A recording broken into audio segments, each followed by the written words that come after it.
Ela fala os meus irmãos, uma boa noite. Sejam todos muito bem-vindos a essa casa de paz, de amor, de bênçãos de Jesus. Que Jesus abençoe a todos nós. Agradecemos desde já a presença dessa irmã querida, que é a segunda vez, sim, de muitas que, se Deus quiser, ela ainda há de vir, trazendo sementes boas que ela traz para cada um de nós, de compreensão, de entendimento, ela traz para nós. Nós agradecemos muito a nossa irmã Simone de Barbacena, né? Que Jesus abençoe ela muito. E agradeço a nossa irmã Cida, né, que fez o convite, a nossa presidente da casa, fez o convite e ela aceitou. Graças a Deus, agradecemos muito a Deus por isso. Então vamos, meus irmãos, neste momento, elevar os nossos pensamentos, os nossos melhores sentimentos a Deus, a Jesus, em agradecimento por essa hora, agradecendo aos benfeitores da casa, agradecendo a esses amigos, meu Deus, esses amigos abençoados que nos assistem, que velam por cada um de nós, que cuida de cada um, aos nossos mentores, né, aos nossos guias espirituais, né? Nós agradecemos muito também nessa noite. E nós vamos, com humilde prece, pedir a Jesus pela nossa reunião dessa noite, essa irmã que traz tanta coisa boa para nós, para que nós possamos colher, ligar nossas anteninhas, aproveitar bastante as reflexões que ela traz para cada um de nós nessa noite. Ela sempre traz coisa boa. Então vamos, meus irmãos, glória a Deus nas alturas e paz na terra a toda a humanidade. Jesus, bom e amado Mestre, sustenta teus humildes irmãos pecadores nas lutas deste mundo. Anjo mensageiro do Senhor, abre sobre nós tuas brancas asas e abriga-nos do mal. Levante os nossos espíritos à majestade do teu reino. Infunde-nos em todos os sentidos a luz do teu imenso amor. Pela tua sagrada paixão, pelos teus martírios na cruz, da esses que se acham ligados ao pesado fardo da matéria, orientação perfeita no caminho da virtude, único pelo qual nós podemos te encontrar. Jesus, paz a eles, misericórdia aos nossos inimigos, recebe a nossa súplica neste momento, pela humanidade inteira, pelo nosso Brasil. Que essas mensagens possam chegar a teu coração, de cada um irmão. Que ao sairmos daqui, aqueles que encontrar com cada um já possam receber toda essa vibração, desses fluidos abençoados que corre canto a canto, dessa energia positiva. Que nós possamos, aqueles que nós fomos encontrando pelo caminho, que nós possamos repartir um pouco do muito que recebemos aqui. Então, Jesus, nós os pedimos a vossa permissão para dar por aberta a nossa humilde reunião dessa noite. Graças a Deus, a nossa irmã tem a sua palavra, o seu momento, e Jesus abençoa muito a nossa irmã, protegendo ela muito e iluminando seus amigos espirituais. Preciso pegar? Estou ouvindo. Eu vou te pedir para fazer esse final. Tem uma bolinha que se eu correr. Estou correndo. Aqui tá bom? Boa noite a todos. É uma alegria imensa retornar a essa casa. E a nossa turminha de Barbacena manda lembranças e um abraço fraterno a cada um. O assunto que nós viemos falar hoje chama-se Reconcilia-te, mas de uma forma simbólica. Então todos vocês ganharam na entrada esse cartãozinho. Eu peço a gentileza de guardar até o final, que aí vocês vão saber o que vão fazer com ele. A balinha É porque às vezes o assunto não é muito agradável, então o consolo fica por conta da balinha, porque a mensagem espírita ela tem que ser consoladora, nós devemos sair daqui com o coração mais tranquilo, mais aconchegado. E a ideia de hoje é justamente trabalhar dentro de uma forma simbólica. Por que a gente quer trabalhar dentro de uma forma simbólica? Quando a gente trabalha dentro do simbolismo, a gente tem várias interpretações. Por exemplo, quando você olha aquele quebra-cabeça, ele é um quebra-cabeça que se você perder alguma peça, ele vai ficar incompleto. E muitas das vezes a nossa vida é um grande quebra-cabeça e tem peças que não serão encaixadas nesta vida. Vão ter respostas que por mais que você busque e procure, você não encontra. Então a gente traz hoje justamente uma forma de pensar diferente, que seria dentro deste outro quebra-cabeça. Não sei se vocês conhecem, é o Tangram. Ele é um quebra-cabeça chinês, com apenas 7 peças geométricas, você consegue fazer mais de 2.000 formas, 2.000 desenhos. Então você consegue brincar com ele de várias formas. Por que eu trouxe ele? Para a gente ver que a gente tem várias formas de fazer interpretações sobre a mensagem de Jesus. Toda vez que eu trabalho de forma simbólica, eu posso trabalhar dentro do quadro em que eu estou vivendo e analisando a mesma história de formas diferentes. Essa era a grandiosidade e é ainda hoje a mensagem que Jesus nos passa nessa mensagem tão linda. E trabalhar de forma simbólica significa trazer a mensagem de Jesus na aplicação da minha vida atual, do meu momento em que eu estou vivendo. E fazendo essa linguagem de forma simbólica, eu trouxe para nosso estudo de hoje essa parte, que não deixa de ser das bem-aventuranças, está lá em Mateus 5, capítulo 23 a 26. Portanto, se trouxeres a tua oferta ao altar, e aí te lembrares de que teu irmão tem alguma coisa contra ti, deixa ali diante do altar a tua oferta, e vai reconciliar-te primeiro com teu irmão, e depois vem e apresenta a tua oferta. Concilia-te depressa com teu adversário, enquanto estás a caminho com ele, para que não aconteça que o adversário te entregue ao juiz, e o juiz te entregue ao oficial e te encerrem na prisão. Em verdade te digo que de maneira nenhuma sairás dali, enquanto não pagares o último ceitil. No início ele começa dando uma advertência, um carinho, no final parece até uma ameaça, né? Você não sairá de lá. A gente fica com a observação dessas palavrinhas aqui. Vai reconciliar-te primeiro com teu irmão. É o que nós temos hoje de mais importante, seria para nós, o que a gente poderia mais despender em termos de energia, seria esta reconciliação. Nós vamos trabalhar com o adversário, com a palavra juiz, o oficial e prisão. De uma forma muito simples, nós já sabemos mais ou menos quem é quem. A gente já sabe identificar o oficial, o juiz, o adversário. Mas quando a gente coloca isso dentro da mensagem de Jesus, nós podemos lembrar que Jesus nos ensinava sempre de uma forma muito prática, muito lógica. E, por parábolas, ele nos apresentava agricultura, herança, educação dos filhos. Mas esses mesmos assuntos a gente pode utilizá-los de formas para várias situações.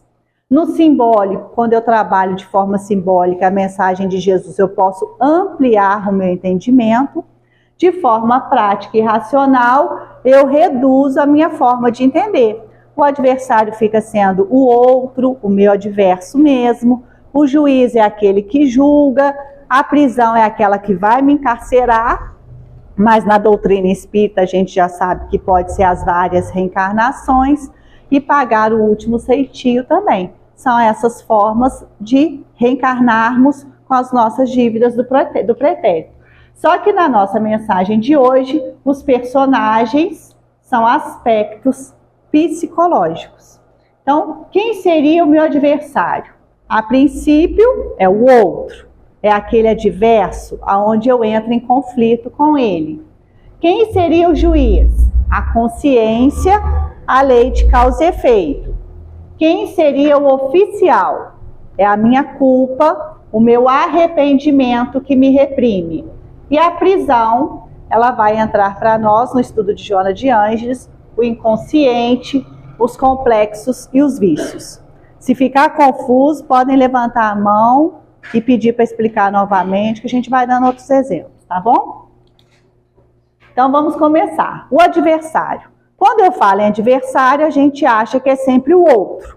É aquele em que eu entro em conflito com ele, é aquele que eu entro numa disputa. Pode ser o meu irmão de outra religião, de um time de futebol, de um partido político diferente, ou simplesmente aqueles que não têm ideias que batem com as minhas. Então, a princípio, esse seria o adversário. E nós trazemos aqui um discípulo que procura, então, o seu mestre, e ele fala que ele gostaria demais de amar o outro. Ele chega até o mestre, depois de uma longa caminhada, ajoelha-se e pergunta: mestre, eu gostaria muito, muito de amar o outro. O que eu posso fazer para amar o outro? E o mestre olha para ele e simplesmente fala: que outro? Não existe outro. O que nos leva a refletir? Que ser diferente de mim, esse outro que a princípio eu penso que é o meu adversário, na verdade foi criado simples e ignorante como eu. Todos nós somos criados simples e ignorantes do princípio. É um filho de Deus, assim como eu. Está em outro momento evolutivo, porque nós todos estamos dentro da mesma escola, chamada Terra, mesmo educandário planetário, porém, cada um de nós está num nível diferente. Não um melhor do que o outro, somente diferente. Este outro tem temperamentos diversos, ou seja, diferente de mim, mas não significa que é o meu adversário. Faz escolhas diferentes das minhas, nem por isso é o meu adversário. Utiliza lentes diferentes. O que é utilizar lentes diferentes? Toda situação tem 3 verdades: a minha, a sua e a verdade verdadeira. Então, em toda situação eu vou ver do jeito que eu entendo a situação, você vai ver do jeito que você entende, mas tem a verdade da própria situação. E muitas das vezes quem tem esse poder da verdade, muitas das vezes, não sempre, é Deus.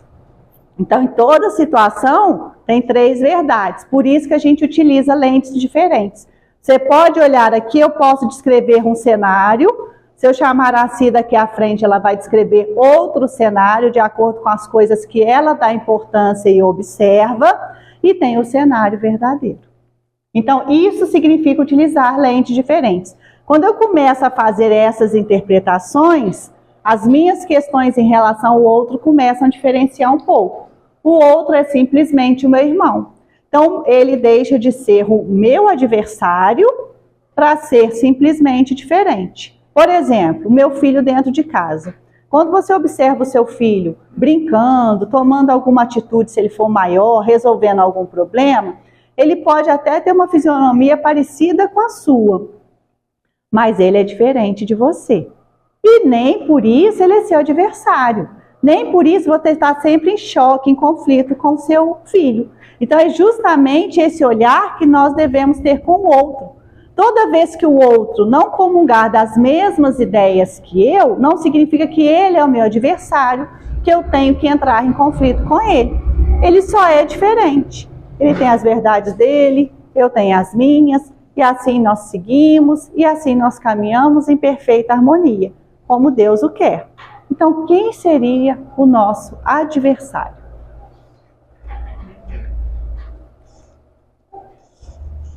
Joana de Ângeles vem dizer para nós que o nosso adversário é a nossa sombra psicológica. A princípio, o que a gente pode entender de sombra psicológica? Sombra é tudo aquilo que não está muito bem colocado, muito bem visto, igual a própria imagem coloca ali, ó. A gente sabe que tem uma pessoa, a gente entende que pela silhueta é uma pessoa, mas eu não posso dar mais detalhes do que isso, porque eu não estou enxergando muito bem o que está ali. Então, a sombra psicológica que a Joana de Ângeles coloca para nós é que são os nossos verdadeiros adversários. São os meus vícios, que eu faço questão de não identificar. Estes são os meus verdadeiros adversários. Então, com quem que eu tenho que entrar em conflito, em luta diária? Com os meus vícios. E onde esses vícios estão? Escondidos na minha sombra psicológica, que muitas das vezes eu faço questão de não ver. É igual quando a gente fala que aquela história da fila indiana. Eles falam que a gente caminha, essa história fala que nós caminhamos pelo mundo em filas indianas. Na frente nós carregamos uma mochila com todas as nossas qualidades. E atrás nós carregamos uma mochila com todos os nossos defeitos. Só que se é uma fila indiana, um vai andando na frente do outro. Então do outro eu enxergo os defeitos. De mim eu enxergo somente as qualidades. E a proposta de Joana de Ângeles para nós é exatamente que a gente faça o contrário. A partir do momento que você observou algum sentimento, que você lidou com aquela situação que não lhe foi muito agradável, que você dê visão a ela.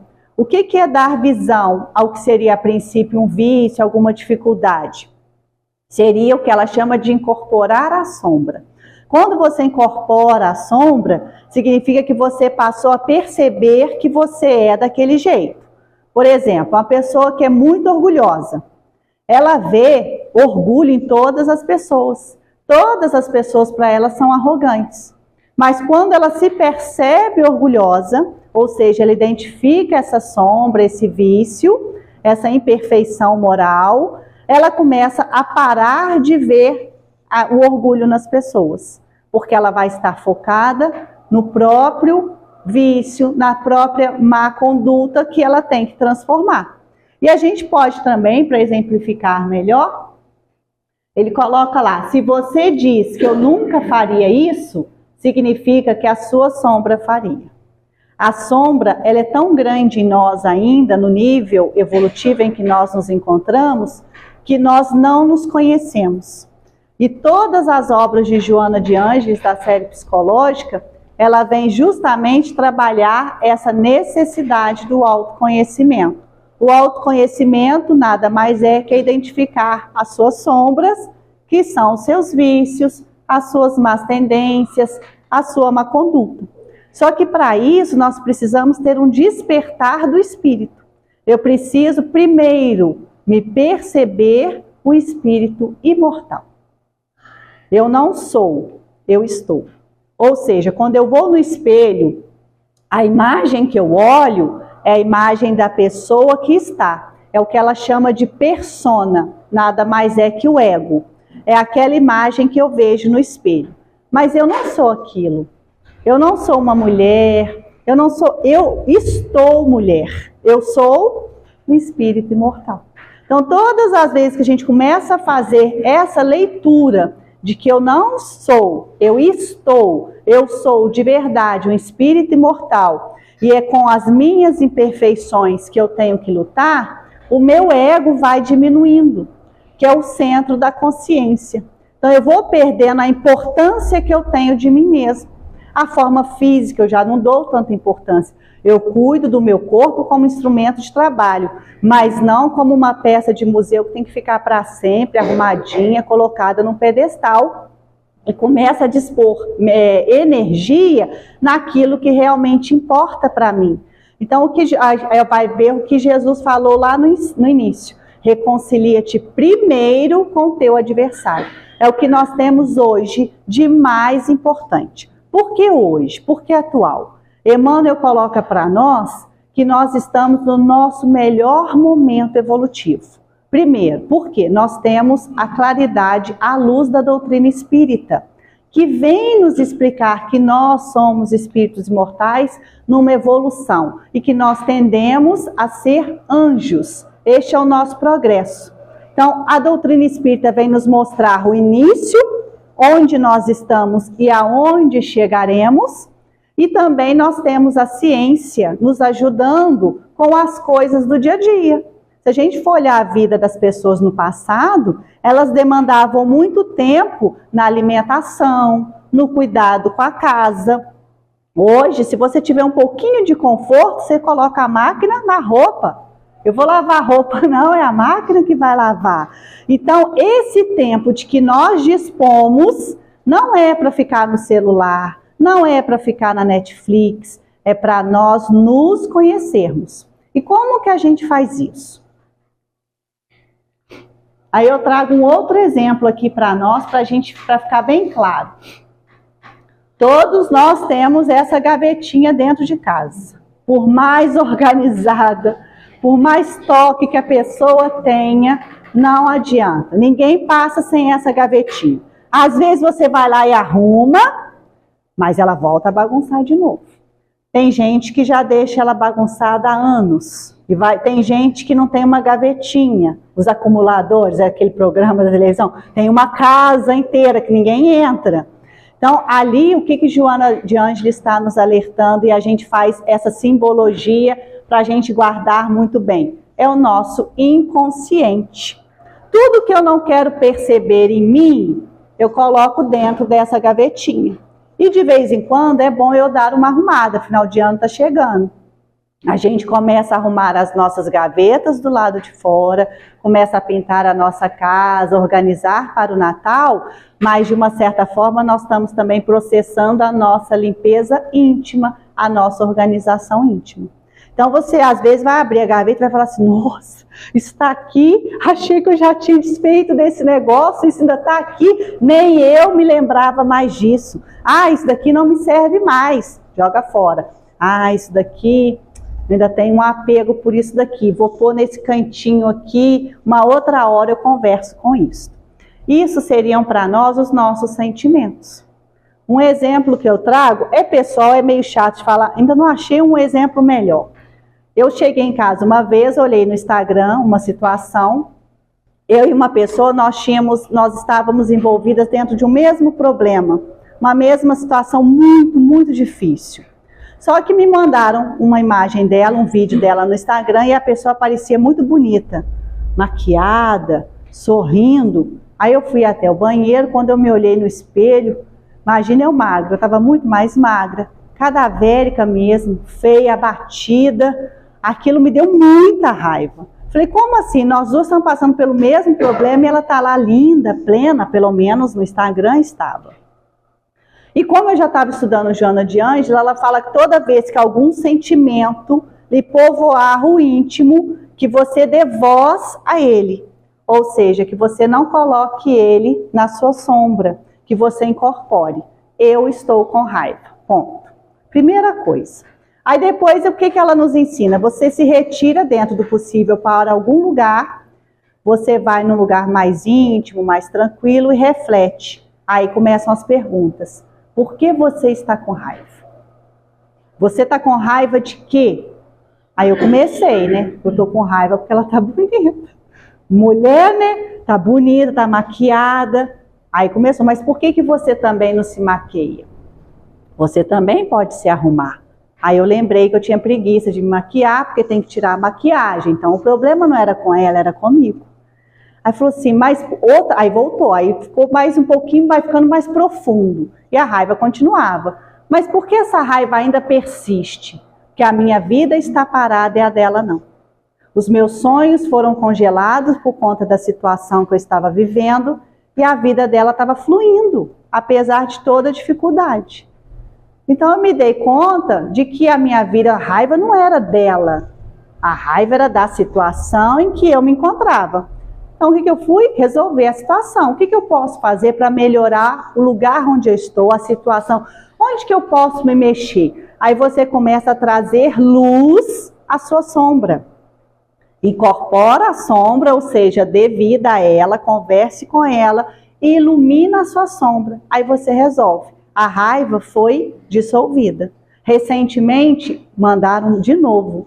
Outra situação, a pessoa no Instagram, por incrível que pareça, não é brincadeira, não tinha raiva mais. porque os meus problemas do início eu já tinha resolvido. Então é isso que Joana de Ângeles nos convida. Aparecer algum sentimento, não coloque ele na gaveta. Não jogue ele para o seu inconsciente, para a sua sombra. Dê voz a ele, converse com ele, reflita. Se não der para resolver na hora, lembra de colocar num cantinho, mas não escondido. Porque depois, o que acontece? Se essa raiva eu não tivesse trabalhado ela na época que ela surgiu, o que vai acontecer? Você vai ficar ressentindo. Aí vai aparecer outra situação, eu vou lá, vou ressentir mais um pouquinho de raiva. Aí eu vou ressentir mais um pouquinho de raiva. Aí você entra numa situação de ressentimento e também de um círculo vicioso. Você não resolve, aí a situação vai aparecer. Porque se a gente for olhar na vida, tudo é para o nosso crescimento. O outro, ele é só uma ferramenta de trabalho sua. Todas as pessoas, todas as situações são colocadas na nossa vida para o nosso crescimento, se a gente souber aproveitar a oportunidade. Então, quando eu lido com essa situação, eu estou resolvendo e não ressentindo. Se eu não resolvo e jogo para o cantinho, não quero resolver, não quero lidar, futuramente vai me gerar um conflito. E o que Joana de Ângeles chama de complexos. E esses complexos podem ser constelados. Ao exemplo de um complexo constelado. Já viram a briga de trânsito? Quando uma pessoa muito descontrolada, às vezes xinga a outra que por nada deu uma fechada no trânsito, a outra sai e acontece um assassinato. É isso que Joana de Ângeles está nos convidando a parar e refletir. Quando a gente resolve não cuidar daquela gavetinha, de vez em quando fazer uma faxina, de dar uma olhada, de trazer à luz algum sentimento que não está muito agradável e está se repetindo, e a Joana de Ângeles também coloca para nós que tudo que está se repetindo é porque você já tem condições de trazer para o seu consciente, ou seja, de iluminar essa má tendência, esse vício. E você já tem condições de lidar com ele. E nós temos muitos. Por isso que é urgente que nós começamos hoje, não ontem, não amanhã, hoje e agora, a cuidar de cada sentimento que nos vai aparecendo. E ela coloca para nós, quando entram em ação, estes conflitos, esses complexos, eles tornam-se constelados. A constelação é um processo automático que ninguém pode deter por própria vontade. Toda constelação de um complexo implica em um estado perturbado de consciência. É o chamado surto psicótico. São as pessoas que do nada se irrompem numa raiva que depois, quando ela volta a si, nem ela imaginava que iria fazer o que fez. E... Só uma pergunta. Quando eu trabalhei em Tiradentes, eu acabei saindo de lá numa situação muito ruim, né? Do tipo assim, né? Eu tinha muitos problemas com meus colegas de trabalho. Hoje, principalmente com meus chefes, né? Hoje eu admito que eu falo assim, eu perdoei, mas não quero ter que conviver com aquela pessoa novamente. Pelo menos não nessa vida. Nós vamos falar um pouquinho sobre o perdão mais à frente, para a gente entender que na verdade é um favor que a gente faz a nós mesmos quando a gente fala em perdoar. Porque o outro, vamos lembrar mais uma vez, é uma ferramenta de trabalho. Para que ele serve? Para te fazer iluminar alguma sombra. Todo sentimento que alguém te causa é porque aquela pessoa está fazendo com que você enxergue em você aquele sentimento que deve ser trabalhado.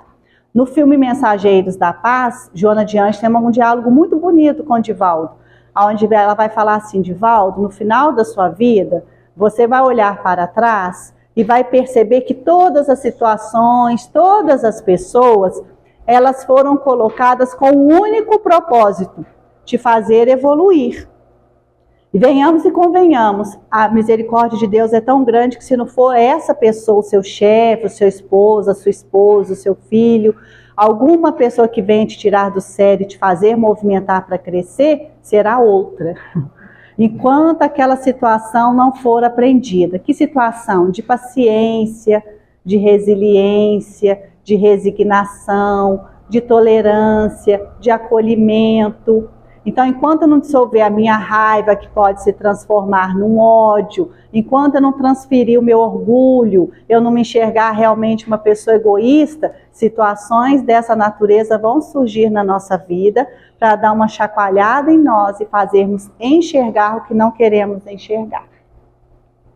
Então, vamos aqui, ó, ela traz para nós o apóstolo Paulo, mas ainda na figura de Saulo. No livro Refletindo a Alma, Joana de Ângeles coloca para nós: Saulo, o homem velho, teve coragem de abraçar o encontro com a personalidade maior, de integrar a sua sombra, o desconhecido.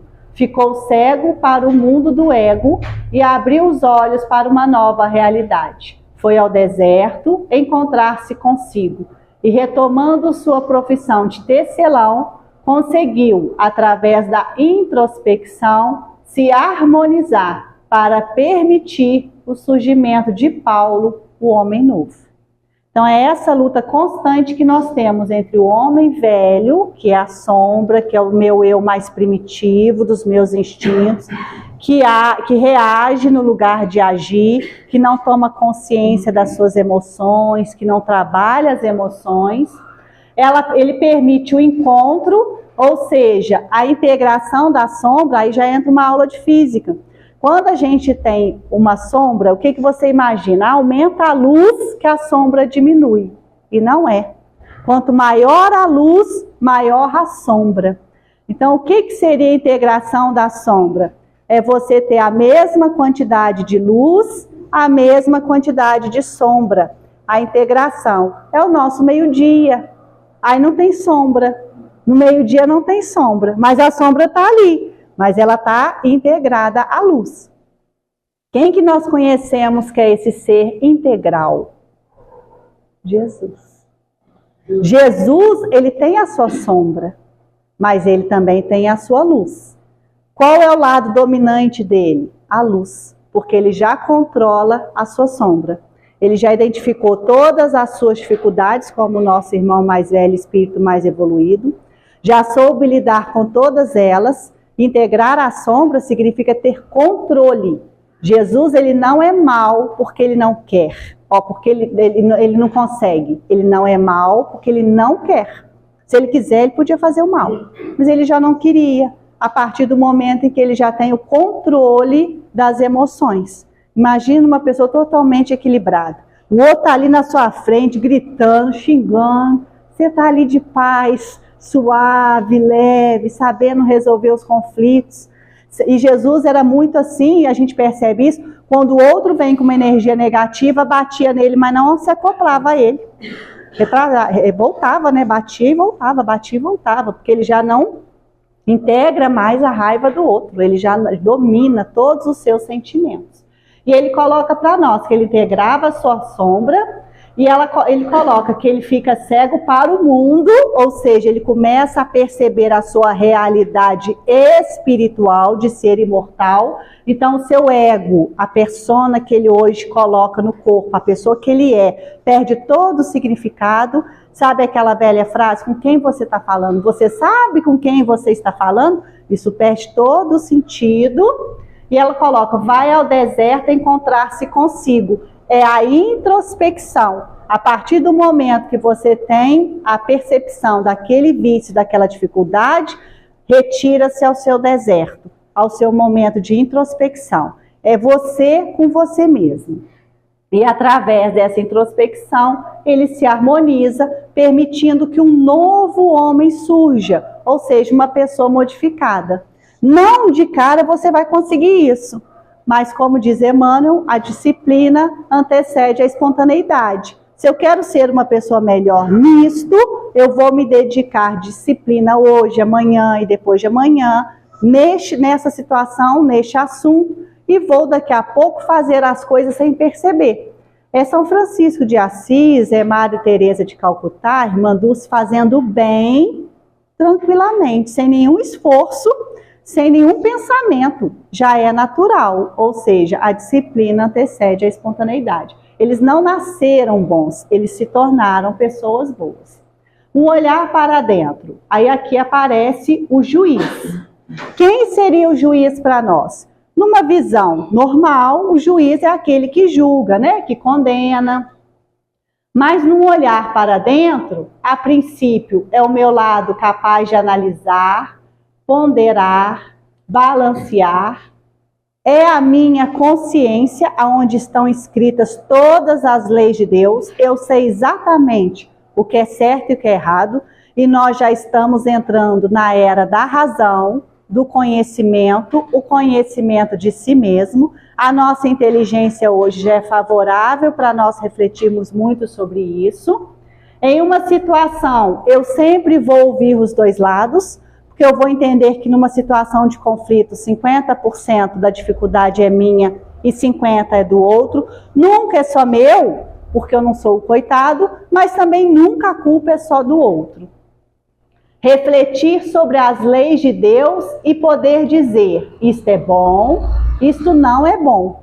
Então a gente pode, em cada situação, refletir. Se fosse comigo, eu gostaria de acontecesse essa situação? Como eu gostaria que se comportassem comigo? Quando eu faço essa proposta que Jesus nos ensina, da gente se colocar no lugar do outro, fica muito simples da gente ter a resposta. E por fim, se fosse Jesus. Ele é o nosso mestre, ele é o nosso guia.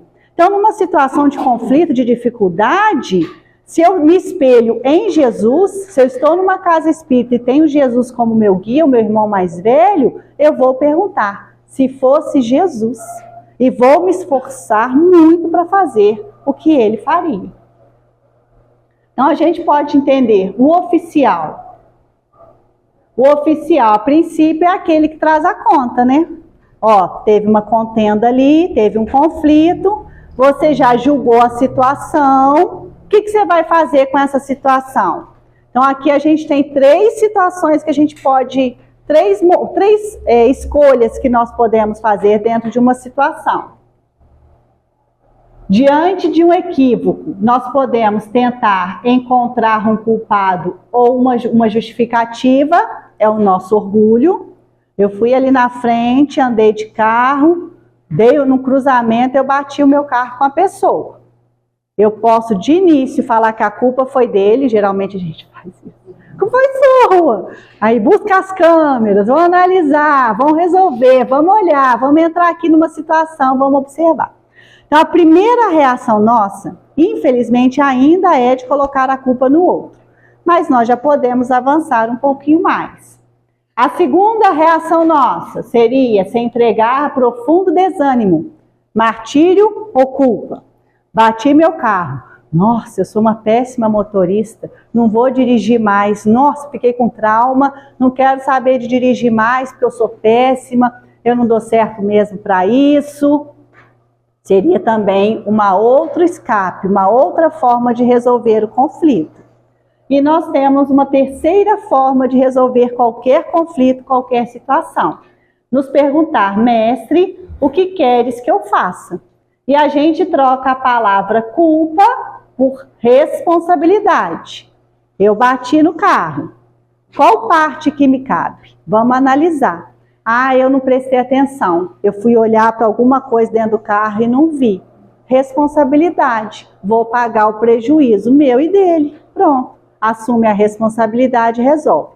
Parece coisa boba, mas quando você troca a palavra culpado por responsabilidade, muda todo o cenário. Na culpa, você é castigado. Eu sou o culpado, mereço um castigo, mereço ser condenado. Na responsabilidade, você fala, eu quero a parte que me cabe nessa contenda aqui. Eu bati. Ah, mas você não olhou direito, eu também não olhei. Então a culpa é de cada um fica com seu prejuízo, assume a sua responsabilidade e resolve. É uma forma muito saudável de lidar com os nossos conflitos. É fácil, não é? Mas já somos convidados e já temos capacidade para começar a desenvolver em nós esses movimentos. A prisão. Então, a gente já viu o adversário, que está dentro de mim, já vimos o juiz, que é a minha consciência e me ajuda a analisar os dois lados, o oficial, né, que me ajuda a tomar a decisão, aí chega a prisão. O que você vai querer fazer com esse conflito? Você vai querer resolver este conflito ou você vai querer fazer o que nós, por hábito errado ainda, muito primitivo, fazemos? Julgamos na prisão, que dentro da visão psicológica de Joana de Ângeles é o nosso inconsciente. O inconsciente é onde vivem os complexos, os vícios, as paixões que nos dominam. Então, na maioria das vezes, ao invés de lidar com o conflito de forma racional, refletindo, ponderando, conversando, perguntando, dialogando, a gente joga para o inconsciente, que é a nossa sombra psicológica, está tudo lá guardadinho, que nada mais é que a gavetinha. Todas as vezes vocês virem a gavetinha, vocês vão lembrar. Vamos arrumar essa gaveta aí para não virar uma casa. Uma outra imagem que vai nos ajudar muito a entender o inconsciente é a do iceberg. A gente tem aqui em cima o consciente. No centro do consciente é o ego. É o que eu sei, é o que eu enxergo de mim mesma. Uma mulher, professora, mãe, é o que eu consigo ver quando eu me olho no espelho, é a imagem que eu faço de mim mesma. Só que eu não sou isso daqui. Eu sou tudo isso aqui. Porque isso daqui é o meu espírito. E aqui dentro, no centro de tudo, bem aqui no meio, a gente chama de self. É o que Joana de Ângeles vai chamar de self, que é o centro do seu espírito. É onde moram todas as nossas vidas passadas. Ela fala que o negócio é tão complexo, tão grande, que mostra as nossas vidas desde quando éramos vegetais, animais e minerais. Só que a gente não tem lembrança, porque a gente só lembra daquilo que nos traz dor ou amor. Então, quando eu era vegetal, eu não tinha muita sensibilidade, então dessa vida eu pouco me lembro. Quando eu era mineral, mesma coisa. Então, o que é o nosso trabalho hoje? Fazer com que esse espaçozinho aqui, que é o meu inconsciente, diminua, suba para a minha consciência. Eu identifique as minhas dificuldades, as minhas más tendências, mas eu identifique também os meus potenciais. Olha que interessante. Às vezes a mulher separa do marido, tem um divórcio, uma contenda difícil, e ela se descobre uma excelente empresária. Ou seja, aqui dentro também tem todas as suas potencialidades que você foi desenvolvendo ao longo das suas reencarnações. E de acordo com que esses flashes vão aparecendo na sua consciência, e você vai dando margem a essa consciência, este lado consciente aumenta, este lado inconsciente diminui. Então, um ser evoluído como Jesus, ele já é todo consciente. Ele não tem mais nada coberto, mais nada inconsciente, mais nada guardado. Então, este é o nosso trabalho dentro da nossa escalada evolutiva. E aqui a gente começa a ler um pouquinho de Joana de Ângeles para a gente ver que a gente já consegue interpretar. Inevitavelmente, percebe-se que o adversário é interno. São as paixões dissolventes que aturdem o ser. E que em desalinho encarceram a consciência nos conflitos, gerando os tormentos, a que se entregam todos aqueles que se deixam vencer pela culpa, transformada em fobia, ou em angústia, ou em ansiedade, ou em insegurança, ou em transtorno neurótico de qualquer outro porte. Temos visto uma sociedade adoecida, uma sociedade ansiosa, com transtornos neuróticos de todos os portes, insegura, angustiada. Quanto mais eu lido com os meus complexos, com as minhas dificuldades, com a minha sombra, menos adoecida eu fico. Mais saúde mental eu tenho. Este é o convite de Joana para nós. E o nosso adversário, então, é interno. São as nossas paixões, os nossos vícios. No livro Plenitude, eu fico aqui o convite, é um livro belíssimo, onde ela fala só sobre sofrimento. E lá a gente vai entender o que é sofrimento e o que é dor. Uma coisa é diferente da outra.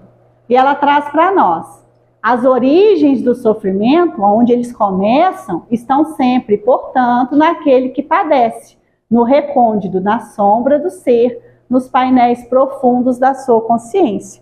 Então, a origem do meu sofrimento não está no outro. Não foi o que o outro falou, não foi o que o outro fez, não foi o que o outro deixou de fazer. Está dentro de mim. O perdão para as faltas luariza a paisagem íntima, clareando as sombras de angústia insistente que bloqueia a alegria de viver, produzindo sofrimentos injustificáveis. Então, o perdão para as faltas significa que nós todos estamos em um momento evolutivo, em uma caminhada. Eu sou passível de errar, já errei muitas vezes, vou errar muitas tantas, o outro também tem esse direito. Então a gente já começa, a princípio, a perdoar coisas pequenas, aquele bom dia que não foi dado com muito carinho, ou que nem foi dado, para futuramente sermos chamados a perdões muito grandes. Jesus com Judas, Jesus com Pilatos, Jesus com Pedro. Então a gente vai ser chamado a perdão a situações mais difíceis. O ouvido, o esquecimento de todo mal, como abandono de propósitos de vingança, é inadiável para alguém liberar-se de expressiva soma de sofrimento. Então, esquecimento de qualquer situação de vingança. Jamais se encarregue, a gente já conhece a lei de ação e reação. Aqui eu trago um livro que eu deixo de sugestão de leitura, para aqueles que ainda não conhecem, Ivone do Amaral Pereira. Não sei se vocês conhecem a trilogia dela. O primeiro livro chama-se Nas Voragens do Pecado. Nas voragens, quando a gente olha no dicionário, significa redemoinho. Ela é envolvida em uma situação muito, muito difícil, mas ela já tinha claridade espiritual para resolver a situação. O ano é 1700, a noite é aquela noite de São Bartolomeu, onde os huguenotes foram todos mortos, onde a Igreja Católica perseguia junto com a coroa, perseguia todos os protestantes da época, naquelas guerras da cruzada, e a família dela toda é morta, só sobra ela. Ela é convidada a um perdão muito difícil, mas depois ela mesma vai falar no livro que ela já tinha condições de dar aquele perdão, só que ela faz o inverso. Ela busca a vingança. Opa, peraí. Passei demais. Ela busca a vingança. Então, quando ela busca a vingança, o que acontece com ela?